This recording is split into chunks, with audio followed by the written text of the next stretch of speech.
Hi friends, Jennifer here, and let's talk about shame. Shame is one of the most painful emotions we can feel, and is also one of the most misunderstood feelings that we carry with us. In the truth, most of us carry some sort of shame, but very few of us talk about it, and even fewer of us know how to heal it.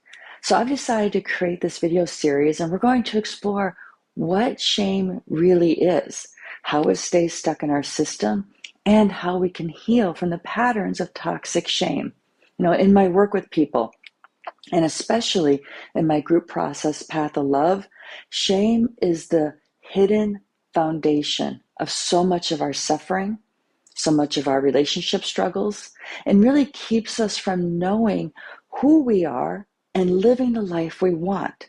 And so supporting others to heal from shame is a real passion of mine. And I'm excited that you're here for this video. So let's start with a really important yet basic question. And that is, what is shame really? Where does it come from? And how is it different from guilt? Which, as a side, often gets confused with shame, but leads us in a very different direction. And we're going to explore that in a few minutes towards the end of this video. But it's important to get some of these foundational pieces in place. So here are two definitions of shame that I really resonate with, and I think they're good to start us off. And the first comes from Brené Brown, famous researcher on shame. And she describes shame as the intensely painful feeling or experience of believing we are flawed and therefore unworthy of love and belonging. So let's slow that down, take it apart a bit. That definition highlights that shame is a belief about ourselves as well as a feeling. It's not just one or the other. And it's the idea that we are flawed, that our flaws, whether they're real or just perceived, also make us fundamentally unacceptable. We don't belong. And in this, shame makes us fear that our flaws will lead to rejection and isolation, which are honestly two of the most painful and terrifying human experiences. So we can see how deep-rooted shame is. Psychologist Sylvan Tompkins, he says that shame comes from the interruption of positive emotion. Now, that's kind of a strange understanding of shame, but it's important. He's saying that shame is what we feel when something positive, something like the feeling of connection or joy or approval, suddenly gets cut off. And we turn that loss then inwards against ourselves. We see this all the time. For example, a child might feel shame if their parents, yell at them and interrupt their play, even if the parents weren't trying to shame the child. How often as kids do we get yelled at or criticized for playing louder than what our parents want, or for being silly, or even just wanting to be seen in some activity we love? Mommy, daddy, look at me, watch me. And the parents respond with a criticism of the child.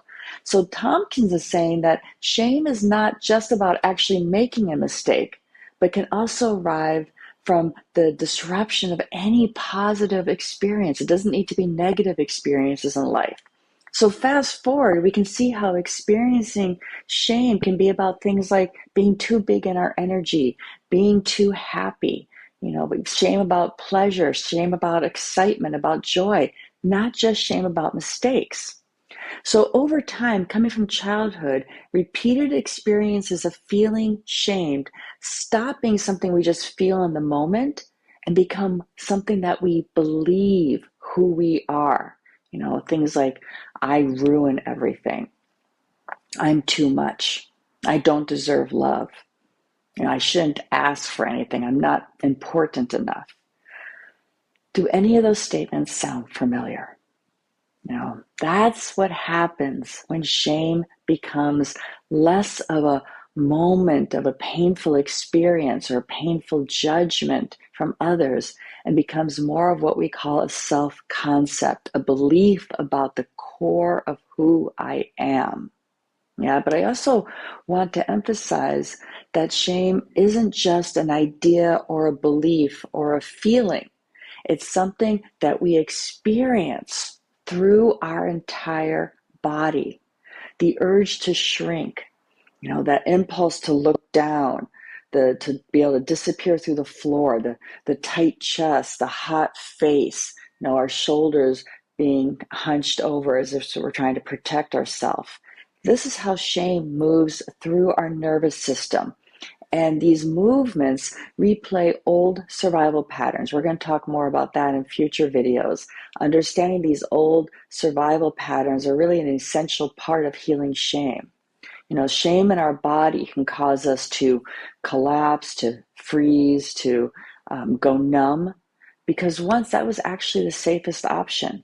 If we got super small or quiet, there was a better chance that the criticism would stop, the abuse would stop, that something might end. And the memory of this lives on. It lives on in our posture and our breathing patterns and the very tissues of our body. And that's one of the reasons why healing shame requires not just insight, but real work with our body, with our nervous system.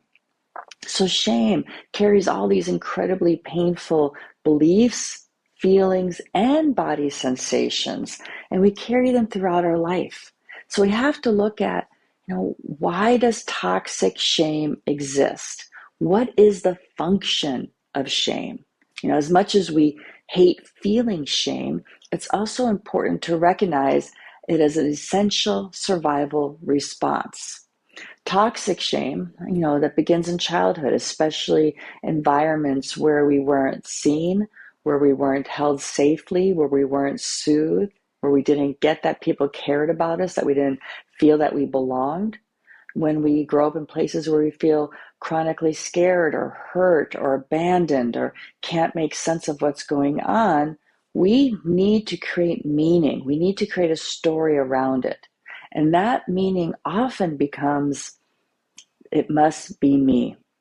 If I were better, they'd love me.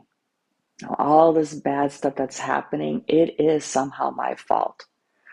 And that's incredibly painful, but it's also incredibly intelligent, because believing that I'm bad, I'm the problem, can feel a whole lot safer than feeling I'm really not safe here and there is no solution. Shame shuts us down. So as children, we learn to chronically shut down and give up parts of ourselves, give up our anger, give up our needs, give up our joy, just to try and get some sort of connection to the people we depend on. It's often said that shame becomes the price of attachment. I have to give up parts of myself to belong to you. And it's much safer for a child to think that they are bad, that they are the problem, rather than their parents. Because if the problem is me, I actually have some control. Maybe I can fix it. Maybe I can change.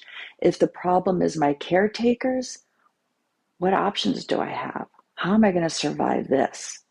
So if we had to frequently freeze, shut down, hide as children, our system learns this is the way to survive. And it becomes our default response as we're adults. And I'm going to talk more about this and how to move out of these ingrained patterns in future videos. Now, there's also this thing called healthy shame, and it's important to understand almost everybody has the capacity to feel shame. It's a universal human emotion. It's rooted in our biology, it's rooted in our social wiring, and from an evolutionary perspective, being part of a group was essential for survival. So when we sense that we've somehow, hurt somebody, that we are at risk of being rejected, shame activates a signal in us. Something's wrong. Repair this bond, or don't do something that's going to actually cause a break in the bond. So basically, healthy shame is the kind of internal guidance message, guidance signal that helps us live in harmony with other people. It's what stops us from hurting those we care about. It's like an inner compass, healthy shame. It drives us towards connection and belonging. Healthy shame says, I'm human. I have limits. I make mistakes. This makes us much more easier to live and be in relationship with. Healthy shame is humbling in a way. It recognizes our humanity and our limitations. It's that relaxed inner knowing that I'm not perfect and I don't have to be. Yeah? Can you feel the relaxation that comes from knowing at your core that you don't have to be perfect, but you do have to follow rules that everyone can coexist with? Healthy shame helps us stay in integrity. As I said, it keeps us humble, it helps us connect to others. It also helps maintain healthy boundaries. We can respect others and ourselves when we are in alignment with our healthy shame. We really would not want to live in a world where we didn't have access to healthy levels of shame, healthy levels of sensing what is right and what is wrong for us as humans. But toxic shame is different. Toxic shame comes from trauma, neglect, emotional abuse, those early relational or attachment wounds. Toxic shame lingers. It loops. It gets fused into our identity. Toxic shame doesn't guide us in a healthy way. It paralyzes us. It says, I am the mistake. So we've covered the difference between healthy shame and toxic shame.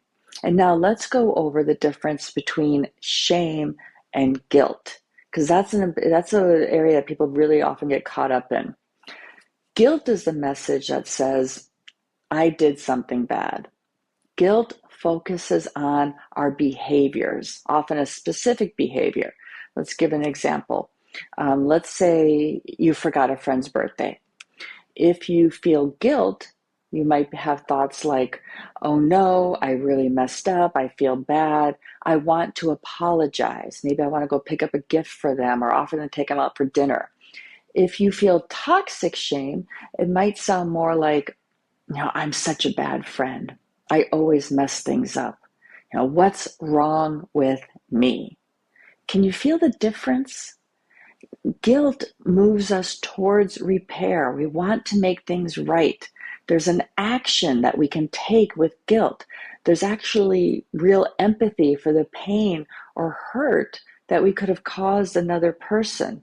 And we can feel that, so we want to fix it. Toxic shame, on the other hand, makes us want to hide. It can make us want to actually lash out sometimes. We'll talk about that in future videos. It makes us want to shut down. It takes us out of relationship because it disconnects us from others and from ourselves. Guilt can actually deepen relationships. It's tied to taking responsibility for what we've done. It motivates us to take concrete action steps to repair issues or problems. Guilt is also a temporary feeling. Toxic shame is long-lasting and pervasive. That's why people who are more guilt-prone, they often have healthier relationships, the research shows. They're more likely to admit when they're wrong. Much more easier to say, I'm sorry, I'm going to try and do better, to take some steps to actually show that they're sorry and do better. People who are more shame prone, they often carry silent beliefs of unworthiness. And those beliefs lead to things like anxiety, depression, and even anger turned outwards, blaming other people. So now we're all on the continuum somewhere between shame and guilt. Some people feel mostly guilt, others mostly shame. Many of us feel both, sometimes even at the same time. That's something we call a shame-fused guilt. And we all have our really more tender or vulnerable spots, maybe around our bodies, our ways of parenting, our work, something about our past. So the goal isn't to eliminate healthy shame. It's also not to eliminate guilt. It's to understand and unbind, unfreeze from toxic shame, to bring it out of the shadows, to meet it with compassion instead of judgment. Because when we do that, we actually open up choice in our life. Healing then becomes possible.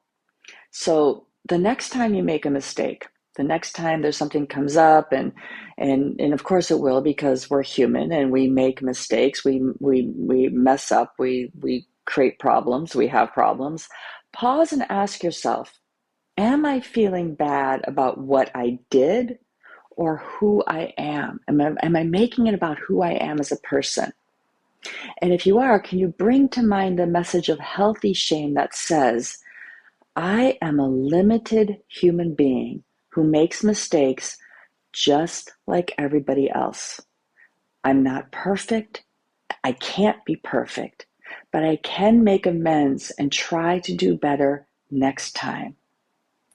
Opening the door to this possibility begins to shift something. Toxic shame, honestly, it keeps us disempowered and victims of our past. Healthy shame restores our sense of rightful humanity in the face of whatever challenge is going on. So, if this video resonated with you, this is just the start of the series. And following videos will explore how shame impacts your nervous system, how shame lives through different parts inside of us, survival patterns, and much, much more. And if there's a particular question or struggle you have with shame, please drop a comment below and let me know so I can address it in future videos. I'd like to make these as user-friendly, as practical for you as possible. So in the meanwhile, I'll see you in the next video. But remember, you are not alone and your healing matters. Thank you for being with me today. Bye for now.